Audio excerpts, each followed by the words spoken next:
Hey, I'd like to welcome you to another episode of Mission Matters. My name is Adam Torres, and if you'd like to apply to be a guest on the show, just head on over to missionmatters.com and click on Be Our Guest to apply. All right, so today I am at the Medical Innovation Forum in Irvine, California, and my guest is Elizabeth Wong. Elizabeth, welcome to the show. Adam, thank you so much for inviting me. I really appreciate it. All right, Liz, so this event hosted by Octane, I've had so much fun. This is my second ever Octane conference, and we've been covering it, and I've had the best interviews. I just have to ask, how's the conference going for you so far? I love it. It's been a really fantastic conference for me. I've met so many wonderful people, including yourself. This is the first time that I'm attending the Medical Innovation Conference. Yes. I met the Launchpad Octane group, and they've been so fantastic. They recommended that I attend the conference because I would have so much exposure to investors, other entrepreneurs. I would be able to see how they work and interacted, ask questions.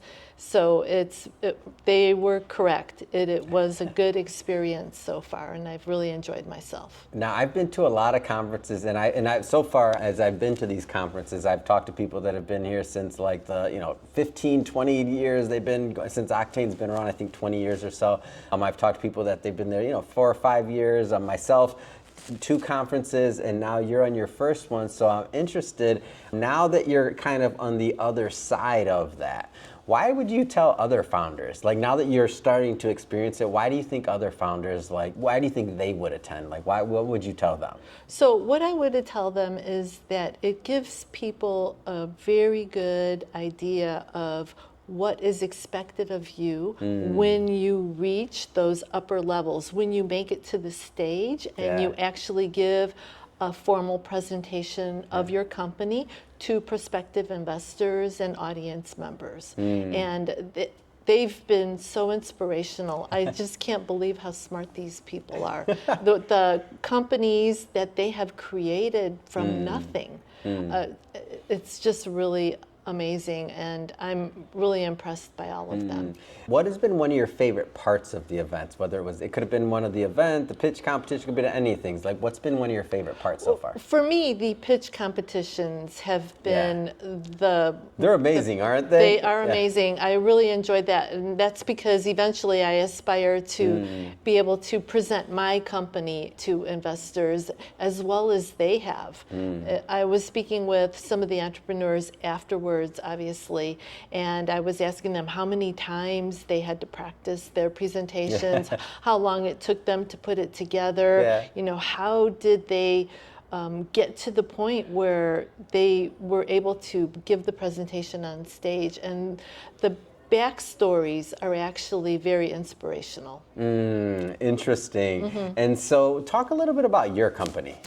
So I'm a registered nurse and a certified registered nurse anesthetist, and I draw up and administer IV drugs all day long for patients undergoing anesthesia. And I focused in on the intravenous ports. The LureLock intravenous ports and syringes are exposed and easily contaminated. And the bacteria that is inadvertently injected into the patient along with the drug can result in a healthcare associated infection. And so I didn't see a solution to that problem, and I thought I would create the solution myself. And so I began the journey of inventing the DoubleLock IV port and syringe system. And we recently completed our proof of concept, which was 100% negative for bacteria transmission.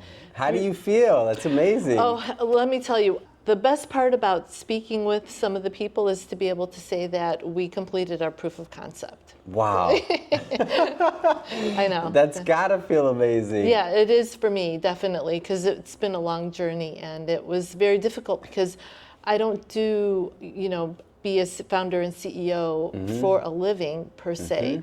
it was all So to this create is like this going to product. be like an entrepreneur launching a product this ambitious, right? To Correct. solve an actual issue that's having an effect on patients. Correct. When did you go from that, like, and the reason I ask this question is a lot of entrepreneurs, a lot of business owners that watch this, and some will be able to relate, and some are earlier in their journey, and maybe they just have the idea, but they haven't made the leap yet. Right. When did it go from like just an idea to something where you're like, okay, I'm going to spend some time, effort, money, like resources to make this happen? Like, what was that transition for you?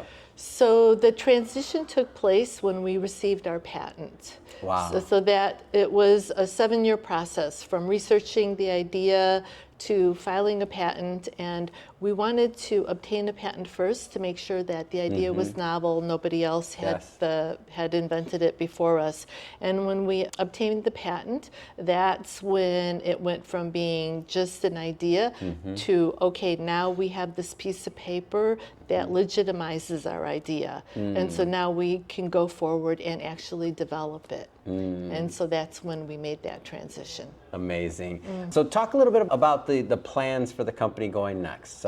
So we completed phase 1 of our project with the proof of concept. We have the 1 patent, and then we filed 2 additional patents when we completed the proof of concept. And so now we're preparing to enter phase 2, which would be the continued research and development. And that's where we need investor money, because developing a medical device is an expensive process. And you also need, in addition to the funding, the people resources. You need to make the networking connections with people who have skills and expertise in areas of a business that you don't have. And so that's another reason to come out to these medical innovation conferences, because you can meet so many people that have different skill sets, or they may know people who can help you move your project forward. Amazing. Liz, last question. Yes. If somebody's watching or listening to this, and if they want to follow up and connect with you, your team, or learn more about your company, how do they do that? So we have put together a website, www.doublelockhealthcare.com, and they can go to the website. In the Contact Us section, they can just shoot me an email, and I will respond immediately. Amazing. And for everybody watching at home, just to let you know, we'll definitely put the links in the show notes to the website and all that good stuff, so you can just click on it and head right on over. And speaking of the audience, if this is your first time with Mission Matters and you haven't hit that subscribe or follow button yet, make sure you hit it. This is a daily show. Each and every day we're bringing you new content, new ideas, and new inspiration to help you along the way in your journey as well. So again, hit that subscribe or follow button. And Liz, thank you again so much for coming on the show. Adam, it was my pleasure, my honor. Thank you so much.